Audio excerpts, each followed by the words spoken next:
Bien, yo os quiero presentar, nosotros vamos a hablar sobre la atención transcultural en salud materna, cuerpos que sostienen vidas. Y me gusta mucho, bueno, ya está aquí Luz, si te puedes sentar con nosotras, por favor. Cuerpos que sostienen vidas en contextos migratorios y no solamente en contextos migratorios. Os voy a presentar a quien tengo a mi derecha y a mi izquierda. Bueno, yo a mi derecha tengo a Naya Alcorta Elesgaray. Es activista por los derechos de las madres y es un referente en la denuncia de la violencia obstétrica. Su caso fue reconocido por el Comité de la CEDAW de ONU. Es autora de mi parto robado. ¿Lo tenemos aquí? Yo quería... Aquí lo tenemos. Ah, mira, perfecto. No, mira, este es que os lo recomiendo y que tenemos algunas ediciones que las compañeras que han venido de afuera les regalaremos para que lo lleven. Creo que merece la pena leerlo. Es muy bonito, es hecho desde... Bueno, a ver, es tu historia, ¿no? Es una historia hecha desde las tripas, desde adentro. Y es creadora de espacios de acompañamiento e información sobre maternidad, con lo cual ya le hemos comentado ayer que por favor también haga algo con nosotras, con Aurralde. A mi izquierda tengo a Ana Garaycochea Iturridia, que le hemos escrito varias veces su apellido mal. Ana es médica de familia, es una persona que nos hemos encontrado en estos espacios a raíz de una investigación en la cual Aurralde participó en temas de menstruación, participó con las enfermeras del ambulatorio y la jefa de enfermera del ambulatorio de Gros y le conocimos a Ana y la fichamos. Sí, es un enorme fichaje. Nos ayuda una vez al año a dar los talleres en Aurralde y no la queremos dejar ir, por eso hoy la hemos puesto justo en la mesa con Naya. Y por otro lado volvemos a estar con Luz, que la obstetra peruana, que ayer ha estado con nosotros, y tenemos también alguna pregunta para ella en este tema. ¿Cómo va a ser la mesa? Vale. Esta mesa no busca confrontar experiencias con sistemas, sino ponerlas en diálogo. Parte de una pregunta incómoda. ¿Qué pasa cuando el parto, que debería ser un momento de cuidado, se convierte en una experiencia de desposesión, de miedo o de silencio? Queremos abordar la violencia obstétrica no solo como una experiencia individual, sino también como un síntoma de que los sistemas sanitarios o bien escuchan mal o no escuchan a las mujeres, especialmente cuando son mujeres racializadas, migradas o cuando no encajan en el modelo dominante de paciente. Sabemos que la sanidad pública es un pilar fundamental y que muchas profesionales sostienen un trabajo imprescindible. Entre ellas, Ana, porque le conocemos, y muchas otras profesionales. Y precisamente por eso, escuchar experiencias como la de Naya no debilita el sistema, sino que nos permite identificar dónde mejorar para que la atención sea más respetuosa, más clara y más centrada en las necesidades nuestras de las mujeres. ¿Empiezas tú? Vale, no sé si vamos a poner la presentación o no. O... Sí, lo que tú pidas. Vale. Preparé una presentación que es un poco larga, así que voy a ir como muy rápido a los datos. Sí, porque yo voy a ser muy concreta con el tiempo. Por eso. Bueno, yo he venido a hablar de violencia obstétrica, pero no voy a hablar de violencia obstétrica solamente, sino de violencia ginecobstétrica, es decir, desde los procesos anteriores también y no solamente de los procesos reproductivos. Muchas mujeres cuentan historias de terror en la primera consulta de ginecología, en la primera consulta con la matrona, actos sin permiso, procedimientos sin explicaciones. Todo esto también es parte de esta violencia y no solamente los procesos relacionados con el proceso reproductivo o con el embarazo. Vale. Vale, es que no lo veía. Vale. He traído este iceberg, ¿no? Este iceberg que hizo Amnistía Internacional, que es sobre violencia machista, ¿no? Esta es la base de la violencia machista y la he comparado con otra sobre violencia obstétrica, porque me parece importante que contextualicemos siempre esta violencia obstétrica dentro de las violencias estructurales, como decían en la mesa anterior, pero también como violencia machista. Y, de hecho, la Ley de la Autonomía, de Igualdad de la Autonomía Vasca lo contempla así. Dentro de las violencias machistas existe esta violencia obstétrica. Bueno, como veis hay... Vale, como veis hay diferentes cosas que son consideradas violencia obstétrica, pero lo importante no es lo que haya ocurrido en ese parto o en esa intervención, sino que lo que crea el trauma o lo que es la base de la violencia va a ser el trato. Y ahí está la cuestión. Muchas veces cuando hablamos de violencia obstétrica se nos dice que es que, claro, es que tú querías parir con delfines en el mar al atardecer. Bueno, a ver, si alguna quiere parir así y tiene la suerte, pues enhorabuena.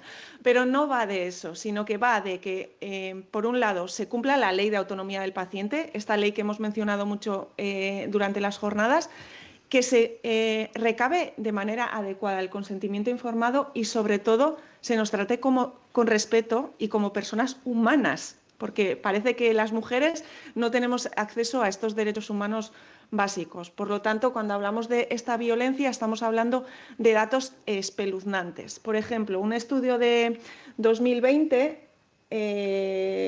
nos dijo que de 17.500 mujeres que respondieron el estudio, directamente casi el 40% de mujeres se identificaba como víctima de violencia obstétrica. Sabemos que las víctimas de violencias machistas nos cuesta muchísimo identificarnos como tales. Por lo tanto, si el 40% ya era consciente de haber sido víctima de violencia obstétrica, los datos nos dicen que probablemente casi todas las mujeres en algún momento de nuestras vidas hemos sufrido discriminación por ser mujeres o un trato desigual en las consultas ginecológicas y obstétricas. He traído otro estudio, igual no lo veis muy bien con la gente, pero me parece interesante porque es un estudio que se realizó con estudiantes de ciencias de la salud y residentes, y se les preguntó sobre la violencia obstétrica, sobre si eran conscientes de que esto ocurre o no, y la respuesta fue que la gran mayoría de estudiantes, voy a los datos, ya observaban dentro de sus prácticas, dentro de sus residencias, que esta violencia obstétrica existía. De hecho, el 70% consideraba que las mujeres eran tratadas de manera desigual, ya en la residencia. Y el dato más significativo es que el 52% se había sentido obligado o presionado para ejercer esta violencia. Es decir, no solamente la formación no está siendo la adecuada, sino que además sienten presión para ser cómplices o verdugos de esta violencia. Por lo tanto, tenemos un problema y la respuesta fue que ellos sienten sudores fríos, taquicardias, problemas de concentración, de sueño, ansiedad, agitación, estados de alerta, etcétera, simplemente porque esta violencia está tan instaurada dentro de nuestra estructura sanitaria que se ven obligados, a pesar de toda esta vocación, porque no tenemos que olvidar que las matronas, las ginecólogas son profesiones con muchísima vocación. Por lo tanto, estamos hablando de una violencia estructural, como mencionábamos antes, y muy grave. ¿Vale? ¿Qué necesitamos las víctimas? ¿No? Que muchas veces nos preguntan, vale, ¿y qué hacemos con esto? ¿No? Y ha salido en la pregunta anterior. Bueno, lo primero, el reconocimiento. Y aquí tenemos un problema, porque las sociedades ginecológicas siguen negando no ya la existencia de esta violencia, sino que estamos debatiendo el término. El término se utilizó por primera vez en 1827. Igual ya tiene suficiente recorrido como para dejar de hablar de lacasitos o de dejar de decir es que el término violencia no nos gusta, porque ya tenemos muchísimo recorrido con este término. Cuando hablamos de violencias machistas, y si nos vamos 40 años atrás, cuando decíamos que la violencia intrafamiliar no era violencia, no era otra cosa, y la dejamos de denominar como otra cosa y ponerle la etiqueta de violencia, ahí empezamos desde el activismo social a conseguir la visibilización, el reconocimiento, y esto se ha llevado a las leyes. Pues eso es lo mismo lo que necesitamos. No nos sirve de nada que la ley de igualdad lo defina como violencia machista si luego no hay una definición y luego no se toman medidas. Estas medidas serían recursos para la recuperación, la socialización del tema, formación y un cambio de paradigma, como mencionaba antes Pat, para que la reparación sea real. Básicamente, autonomía y consentimiento. dos de los conceptos que estamos mencionando una y otra vez desde el feminismo y desde la salud sexual y reproductiva en todos nuestros aspectos. No tenemos que olvidar que estamos hablando de salud reproductiva, es decir, de nuestra matriz, de nuestro ser, y como bien decía antes Cristina, necesitamos estos datos sesgados por sexo más allá del género, porque si no, cuando hablamos de falta de consentimiento, muchas veces nos damos cuenta que el problema no es real, sino estamos observando que, por ejemplo, gran mayoría de las cesáreas, hoy en día cesáreas urgentes, se realizan sin consentimiento informado firmado. Y esto es, como decía Cristina, vamos a darle la vuelta, vamos a imaginar que a un hombre le hacen una apendicectomía sin haber firmado el consentimiento. Si ese hombre va a un juzgado, enseguida el juez va a decir, vale, muy bien, era necesario, pero no había consentimiento, por lo que aquí hay algo que no fue bien. Pero cuando una mujer, como yo misma, denuncia por una cesárea, sea o no necesaria, sin consentimiento, el juzgado dice que, bueno, chica, haber elegido ser hombre, ¿no? Bueno, pues en ese punto estamos. España tiene el terrible honor de ser el único Estado que tiene 3 dictámenes de la CEDAW, de la ONU, que dicen que la violencia obstétrica existe. Nuestros 3 casos fueron violencia obstétrica, pero además va más allá, porque dice que no sufrimos violencia institucional solamente en el parto, sino que también violencia institucional en los procesos judiciales. Y yo creo que aquí está la clave. La violencia estructural que mencionábamos antes nos atraviesa ya en el propio parto, en el propio proceso reproductivo, pero las que decidimos denunciar sufrimos esta misma violencia en los juzgados. Estamos debatiendo mucho en el feminismo, es que, claro, es que si le ocurrió eso, ¿por qué no va al juzgado y denuncia? Bueno, porque denunciar es poner tu cuerpo al servicio del sistema judicial que no te va a proteger y te marca para toda la vida. Pocas locas denunciamos, pero las que lo hacemos, pues seguimos hasta el final.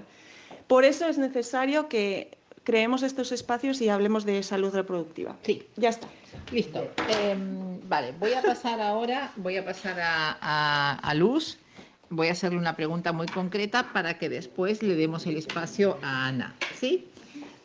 Luz, disculpa, entregué material y va a ser también así como una imagen nada más. Vale, pues tenemos las imágenes de Luz. Entonces, estamos viendo, porque para que podamos generar, tendrías que tener un pincho, o sea, en pendrive. ¿Tú tienes un pendrive? No me han dado. Entonces no la podemos poner. O si no, mandar por email al técnico ahora mismo. Sí, ya le dimos al técnico que está. Pero ella no mandó, ¿no fue la intervención que mandó Luz, la que quieres que pasemos? Sí, ya lo entregó. Ya lo entregó, ¿sí? Bueno, entre tanto, Luz, lo que queremos, hablando de violencia obstétrica, es de tu experiencia en Perú, tanto como profesional como mujer, tu experiencia en salud obstétrica. ¿Qué elementos te permiten identificar que la violencia obstétrica no es solo un problema individual, sino es estructural?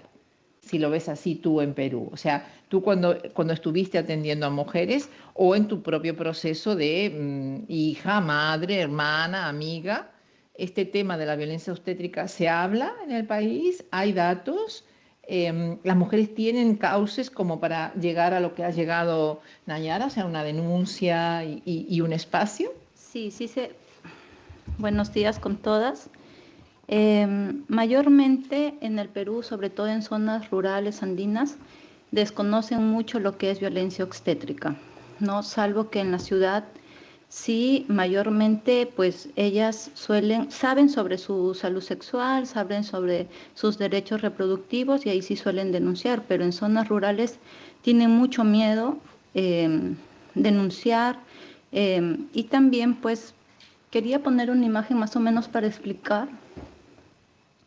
Porque muchas veces a nosotras, como personal de salud, nos echan la culpa, ¿no? De por qué es el trato así tan, a veces inhumano, tan frío, que no conocemos bien a la paciente. ¿Sí? ¿Se puso? Sí, ahí está. No, ese no es. ¿Este no es? ¿Pasamos otra? No es. Entonces, voy a contar mi experiencia que estuve elaborando en Jaén. Dime cuál. No, no es. A ver, pasa por favor.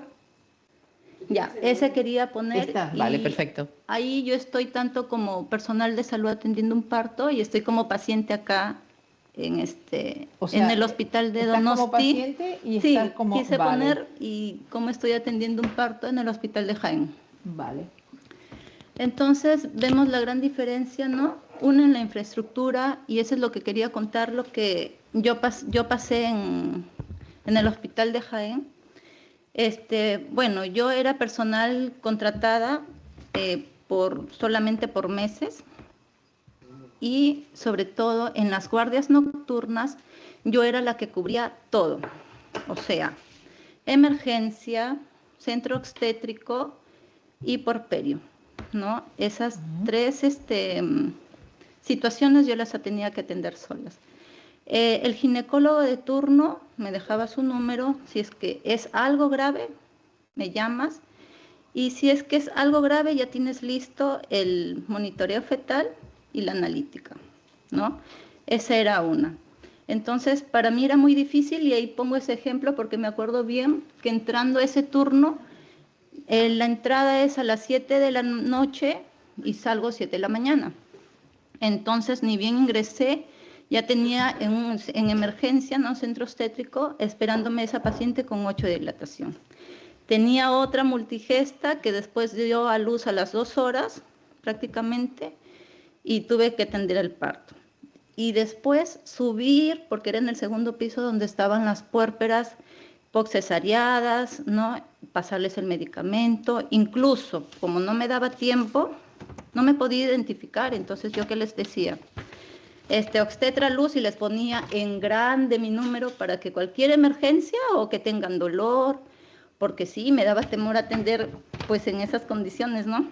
Ahí mi número y pegarle en la pared para que me pudieran llamar. Porque es así, o sea, no podía darle el trato humano o la atención a cada paciente como se debe. O sea, en qué momento uno se identifica, en qué momento tú le preguntas a la paciente cómo quieres dar a luz, o qué miedos tienes, o qué necesitas. Pues nada, yo cubría sola la emergencia, como dije, el centro obstétrico, porperio, entonces sí me daba temor. Incluso, ahí está mi esposo que es médico internista, él cuando tenía turno para mí era un alivio, porque yo decía, quédate en emergencia mientras yo voy a porperio al segundo piso a tomar la presión. O sea, era como llegar a la paciente, tomarle la presión rápidamente, abrirle el pañal, ver si, bueno, darle el masaje, si salían los coágulos o no. O sea, todo era mecánico, y pues la culpa a veces nos echaban a nosotros, pues, ¿no? Que el personal sí, muy frío, no se identifica. Entonces yo pienso que es parte del sistema, pues, ¿no? Y uno no puede reclamar porque, como te digo, el contrato estaba solamente por 6 meses, entonces así íbamos hasta que... Gracias, Luz. Bueno, yo creo que todas nos hemos hecho una composición de lugar de lo que significaba tener que parir esas noches ahí en esa guardia monumental con Luz, ejemplo, ¿no? A cómo acá me recibió, cómo acá pues, y yo enviaba a mis colegas las fotos en cada espacio que me daba acá en el hospital, ¿no? De cómo comenzaron a internarme, cómo me dieron esa pelota para pues ayudar al suelo pélvico para las contracciones, que hay un baño propio con agua tibia. O sea, es muy diferente la realidad a cómo se vive en el Perú. Sí. Vale, gracias, Luz. Tengo una pregunta para Ana. Ahora voy contigo, Ana. Desde tu experiencia en el sistema público, porque tú eres médico general, ¿sí? Tú atiendes en Osakidetza, en el ambulatorio del Antiguo. ¿Qué aspectos, Ana, crees que debemos seguir mejorando para garantizar una atención más respetuosa, con mayor claridad en el consentimiento y más centrada en la mujer, respondiendo un poco a esa demanda que nos hace Naya, que todavía no está contestada, obviamente, ¿no? Porque esa demanda que ella hace, ¿no? Incluso en el libro, y no se ha logrado todavía darle esa reparación, digamos, ¿no? Todo tuyo. Vale, voy a hacer un poco de spoiler porque yo a esa demanda y todo eso ya hay algunas cosas que he preparado, ¿no?, para contestarle. Pero respecto a tu pregunta en concreto, básicamente escuchar a las personas, escuchar y tener tiempo para estar con ellas. Al final, el consentimiento informado es centrar tu atención en la persona, con todo lo que eso implica. Implica un poco lo que Luz está diciendo, que es que a veces no tenemos tiempo, pero es que para mí eso es tan fundamental en mi trabajo que si no lo hago así no sé hacerlo de otra manera. O sea, para mí la respuesta es centrar tu atención en lo que te está diciendo la persona, escucharle y mirarle a los ojos. Vamos a intentar ahora esto que tú has preparado para... Vale. Bueno, yo un poco, primero de todo, o sea, muchísimas gracias por invitarme, Patricia, Urralde, todas las personas que habéis organizado esto. O sea, estoy encantada de estar aquí, me parece interesantísimo. Y un poco yo voy a presentarme y decir un poco en calidad de que estoy aquí, ¿no? Yo soy Ana Garaycoechea, soy una médica de familia que llevo...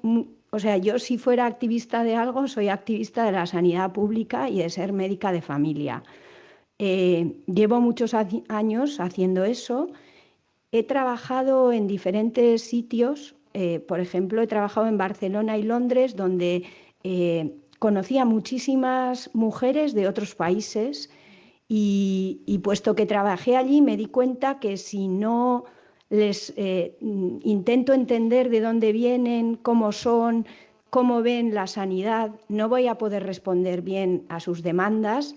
Y a partir de darme cuenta de esa necesidad, pues hice una tesis sobre inmigración y salud.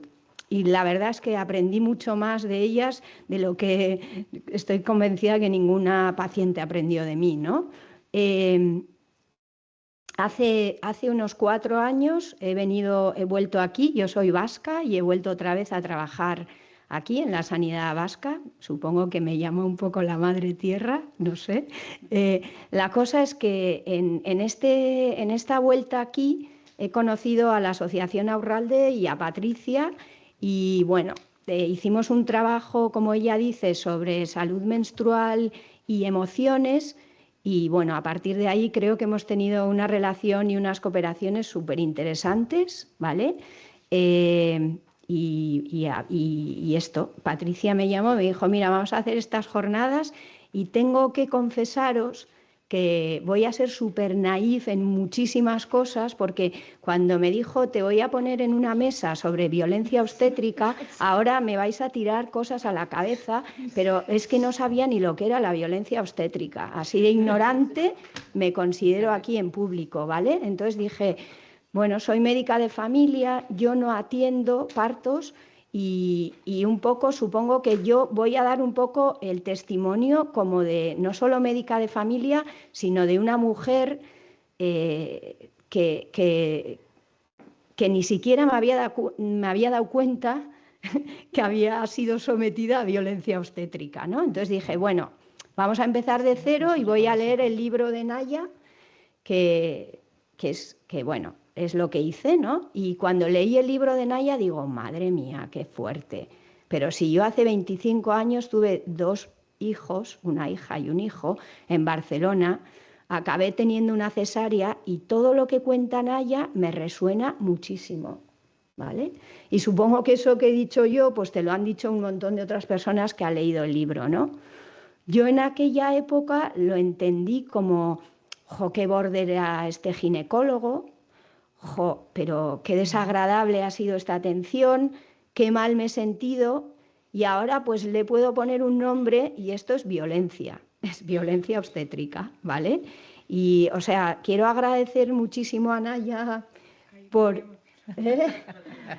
haber escrito este libro y porque creo sinceramente que no hay lucha sin dolor, no hay cambio sin lucha y aquí estamos, ¿no? Y entonces yo pensé, vale, yo como Ana, ¿qué puedo hacer con esta mesa que me han puesto? Y pensé, quizás lo que puedo hacer es algo que quiero subrayar, que no lo hago aunque para vosotras igual simbólicamente yo soy Osakidetza, que es la entidad pública en la que trabajo, quiero deciros muy claro que todo lo que yo hago aquí es a nombre de Ana Garaikoetxea, médica de familia, no como Osakidetza, pero sí que creo que simbólicamente una de las cosas que Naya dice en el libro es que Osakidetza nunca le dio una respuesta a la reclamación aquella que hizo ella, ¿no? Y entonces he pensado, pues mira, yo le voy a responder a eso, ¿vale? Y entonces le he escrito una carta y la voy a leer. leerla. Venga. ¿Vale? Con gafas que no veo bien. Vale. Estimada Naya, me dirijo a ti en relación, por cierto, si no te gusta, luego dime lo que quieras, ¿eh? Me dirijo a ti en relación con la reclamación que realizaste sobre tu experiencia de parto, en la que describes diversas situaciones en las que te sentiste maltratada por nuestro equipo, nuestro sistema y por el hospital, y que finalmente derivaron en un importante sufrimiento emocional y en un cuadro de estrés postraumático. En tu relato explicas cómo el parto se inició mediante una inducción con prostaglandinas que era innecesaria, cómo se realizaron múltiples tactos vaginales que viviste como invasivos, cómo finalmente se indicó una cesárea por parto estancado sin que sintieras que tu consentimiento hubiera sido realmente respetado y cómo además se te dificultó del contacto con tu hijo en sus primeros momentos de vida, impidiendo el deseado piel con piel. También señalas que todo ello ocurrió sin la presencia de tu compañero. Sé que puede resultarte muy difícil de entender, pero en su momento estoy convencida que esas actuaciones se revisaron y se consideraron correctas dentro de los protocolos biomédicos, y lo hago así, vigentes, y de acuerdo con lo que entonces se entendía como una actuación sanitaria adecuada para intentar la seguridad del parto para ti y para tu bebé.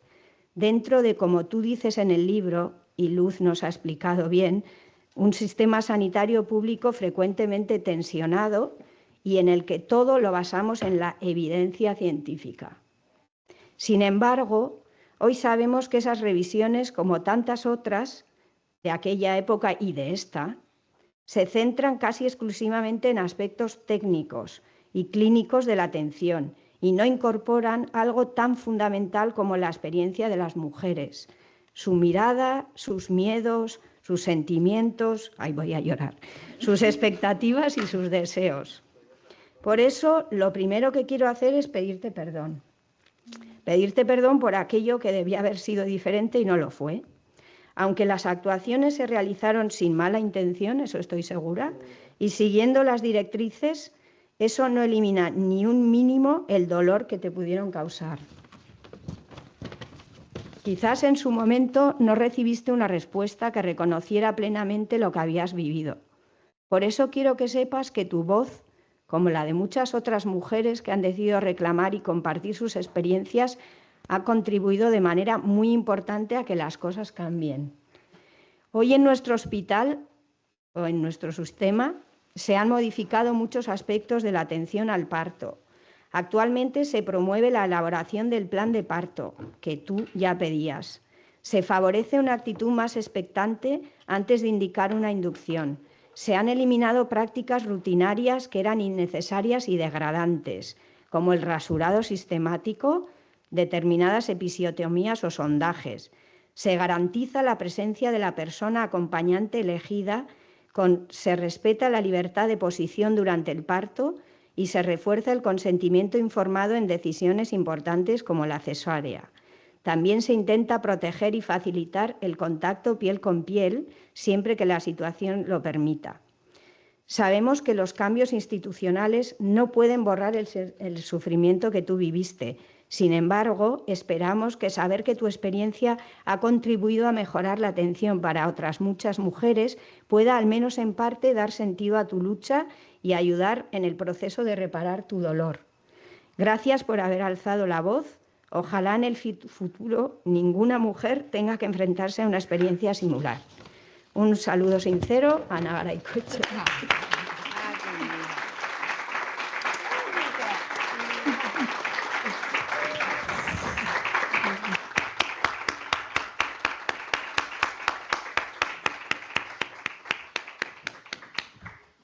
Bueno, vamos a tener un breve turno de preguntas e intentamos que sean preguntas, por favor. Esta es una mesa muy emotiva, ya estáis viendo. Sí que llegamos a un importante descubrimiento, así como hace años, como aquella primera mujer que se presentó en la televisión y que a los pocos días Ana Orantes, su pareja la quemó viva, donde sabíamos que algo pasaba, pero que no nos identificábamos con que estábamos sufriendo esa violencia. Pues con la violencia obstétrica pasa lo mismo, ¿sí? Tenemos el reconocimiento sincero de una médica de familia, que además es muy buena profesional, ya veis que ha trabajado en el extranjero, ahora ha vuelto a sus raíces, y bueno, si yo me atendiera en el ambulatorio del antiguo, no te... Es en lo viejo, no es en el antiguo. En el ambulatorio del antiguo, bueno, en el ambulatorio, la parte vieja, sí es cierto, la parte vieja, no te quedaría duda que pediría que fueras mi médico de familia, ¿eh? Y sé que hay gente en la sala aquí que te tienen como médico de familia, además. Por lo tanto, el que nos hayas confesado eso, ¿no? De que cuántas de nosotras podríamos haber sufrido violencia obstétrica sin habernos reconocido en ese momento con ese tipo de violencia. Por lo tanto, Naya, ¿qué tendría que cambiar en un paritorio para que ninguna mujer vuelva a sentir que le han robado el parto? De forma muy clara, sencilla, para que sigamos haciendo esa incidencia política en la mejora de la salud pública. Creo que Ana ha respondido antes, ¿no? Necesitamos escucha. Yule también mencionó ayer esta escucha activa. Necesitamos mirar a las mujeres, verlas en su contexto, ¿no? Como decía ayer Yule, y sobre todo respetar el consentimiento y la autonomía. Muchas veces se nos dice que es que ponemos en riesgo a nuestros bebés. No creo que haya mayor interesada que una madre en que su bebé esté bien. Por lo tanto, cuidado con excusarnos en las prisas, en la falta de recursos, porque muchas veces lo que necesitamos es un poco lo que decía Luz. Buenos días, soy tal y soy tu matrona. Es que solamente esto cambia muchísimo el trato, por lo que necesitamos humanizar los paritorios, necesitamos humanizar la sanidad. Ahora más que nunca, cuando tenemos muy claro que lo que está ocurriendo es una desmantelización de lo público.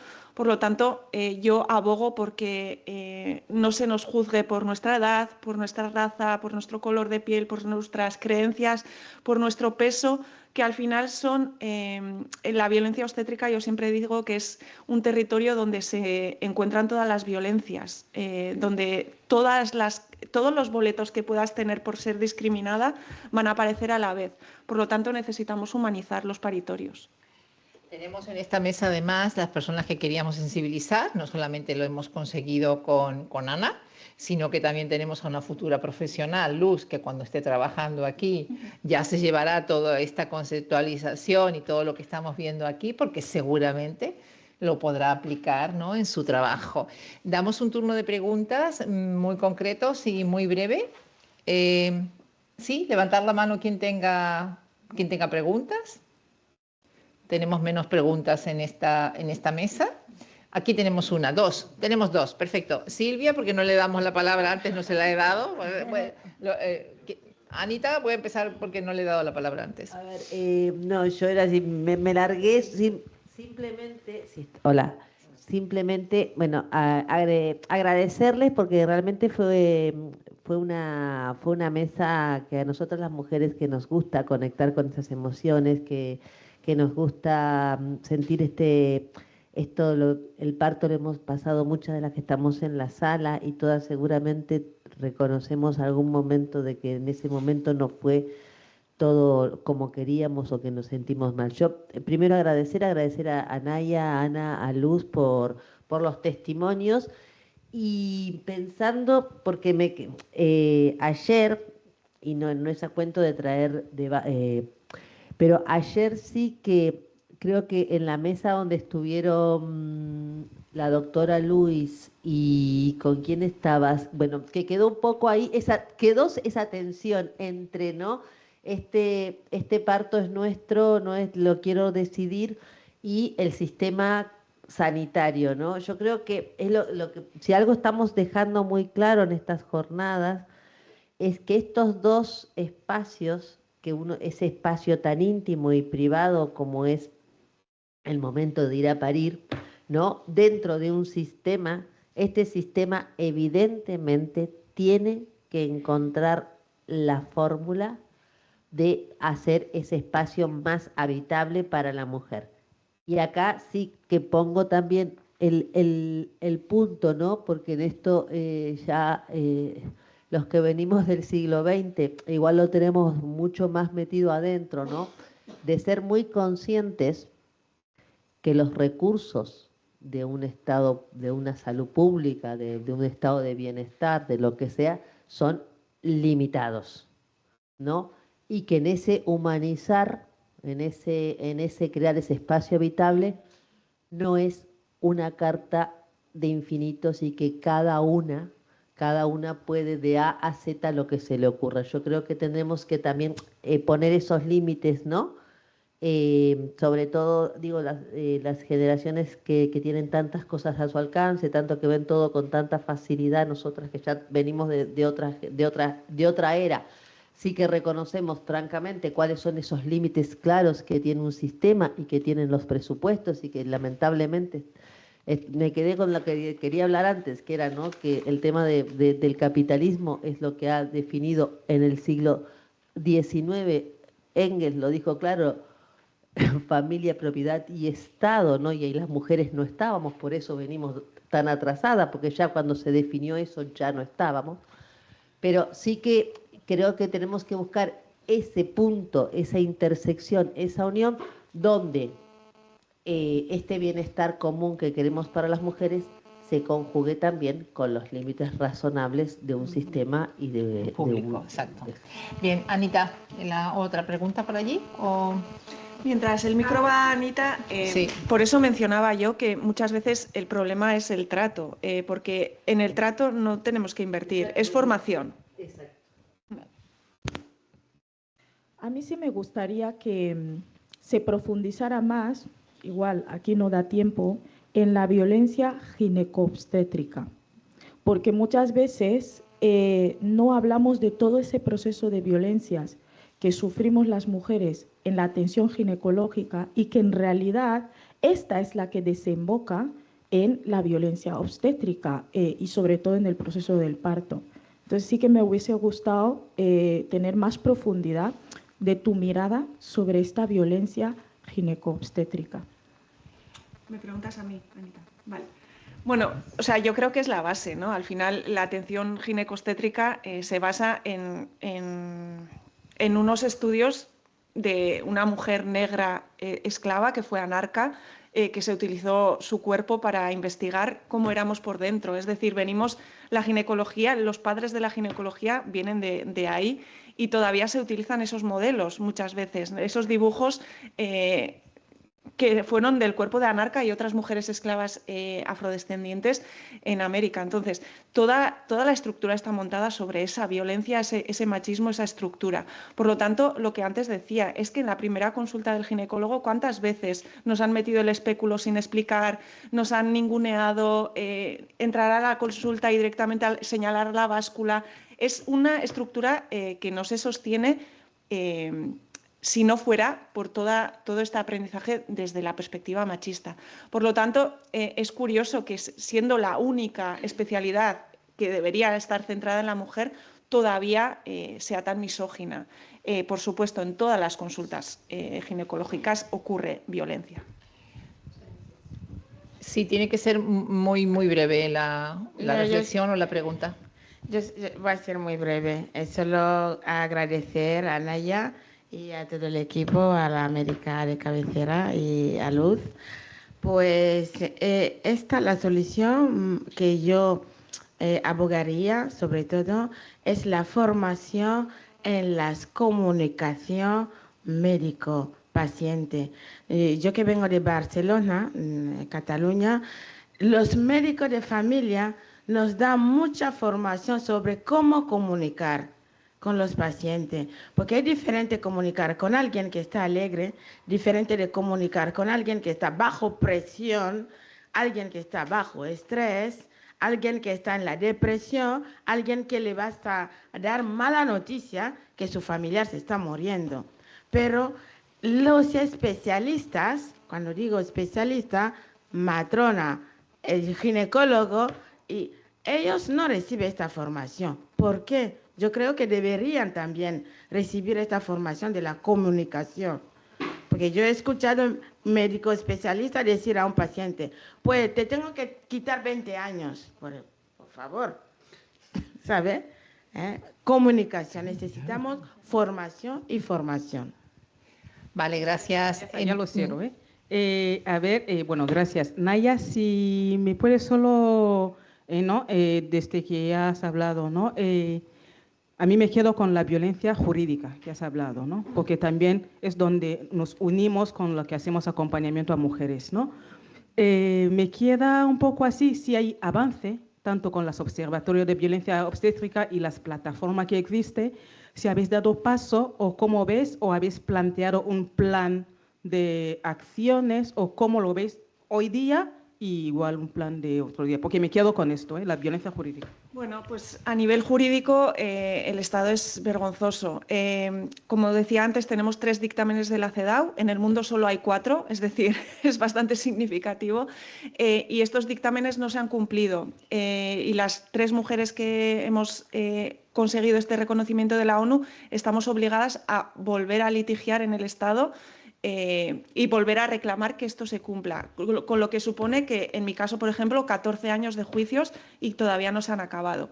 Luego tenemos también el caso Oviedo, voy a explicarlo muy brevemente, una mujer con un embarazo normal, matronas que le hacían el seguimiento en casa y el seguimiento hospitalario.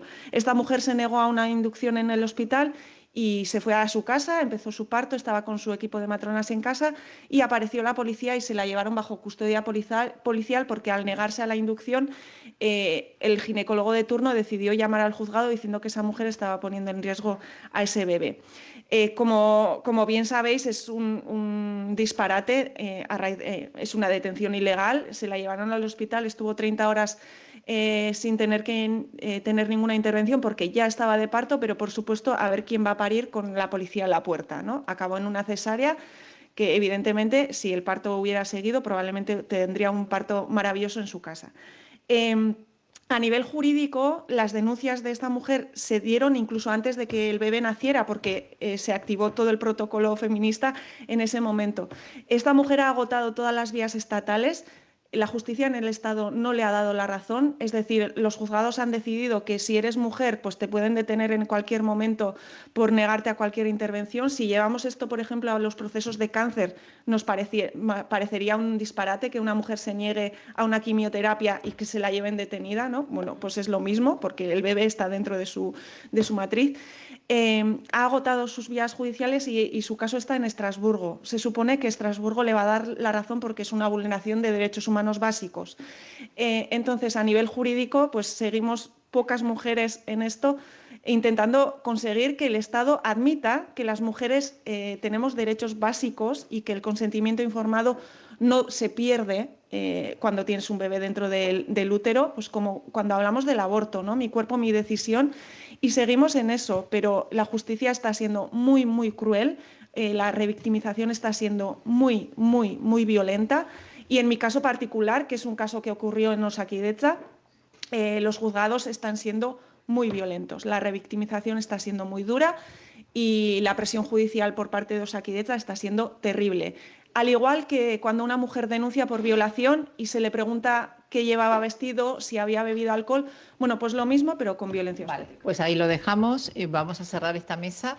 Sí es cierto que estos espacios nunca son todo lo que querríamos, no tenemos todo el tiempo del mundo, lo siento, pero esto a nosotros es una metodología que nos sirve mucho para hacer las segundas jornadas, porque claro, no podemos agotar todo en la primera. Y si no, las organizáis ustedes en Bilbao, que nosotros iremos encantadísimas a escucharos porque aquí hay mucha tela.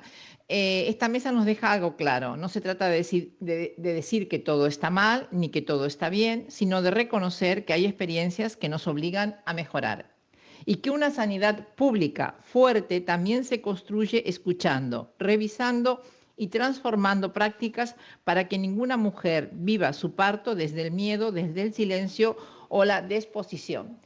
Y sobre todo reconocer que podemos haber pasado esa situación de violencia obstétrica. Yo os animo a seguir investigando, a seguir revisando y a tener más espacios como este, que creo que se está hablando muy poco de la violencia obstétrica, y que no hay que cerrarse. Hay que tener la valentía que ha tenido Ana de decir, Patricia, ¿en qué mesa me pusiste? Y aquí voy, ¿no? Y doy la cara. Sí, aquí voy, doy la cara, y además, y encima le contestó al reconocimiento que venía pidiendo Naya. Así que nada, se trata de eso. Yo sí creo que deberíamos continuar con este tema, me parece importante. Así que ya tendréis noticia de que continuaremos con esto y escucharemos más voces. Invitadas al café, volvemos por favor para escuchar a la doctora Junma 11:45 en punto. Muchísimas gracias. Luz, te querríamos haber escuchado más. Ana también.